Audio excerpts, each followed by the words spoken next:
નમસ્કાર દર્શક મિત્રો, નયા ભારત ન્યૂઝમાં તમારું હાર્દિક સ્વાગત છે। હું છું બંશરી શેરબાનુ।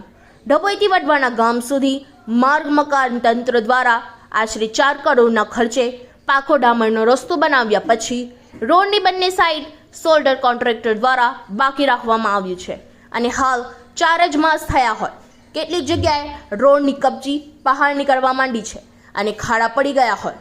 ઐતિહાસિક વઢવાણા તળાવમાં પક્ષીઓ નિહાળવા પ્રવાસીઓ પણ વાહનો લઈને આવતા હોય તથા દૂધ લેવા આવતી ટેન્કર જેવા વાહનો પણ નુકસાનકારક બની ગયેલ છે।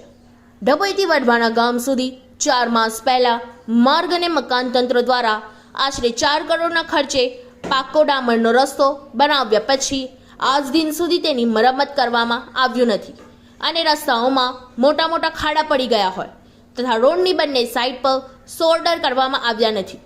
કોન્ટ્રાક્ટર દ્વારા પ્રખ્યાત વઢવાણા સિંચાઈ તળાવ ખાતે પ્રવાસીઓ પક્ષીઓને નિહાળવા આવતા હોય બાળકો ડભોઈ ભણવા માટે જાય છે।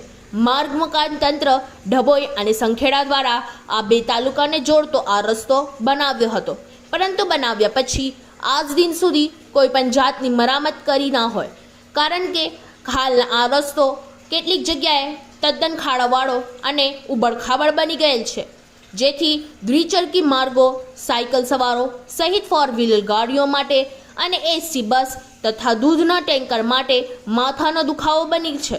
આ પંથકના ચૂંટાયેલા સરપંચશ્રી તથા જિલ્લા પંચાયતના સદસ્યો તથા પોતાની જાતને નેતા કહેવાવાળા આગેવાનો આ રસ્તાની મરમ્મત અને આગામી આવતા ચોમાસા પહેલા આ રોડની બંને સાઈડ પર તાત્કાલિક શોલ્ડર કરાવે એવી ગ્રામ્યજનોની માંગ ઉઠવા પામી છે। ब्यूरो रिपोर्ट लाला भाई भटियारा। इस वीडियो को लाइक करें, हमारे चैनल को सब्सक्राइब कर बेल आइकन जरूर प्रेस करें।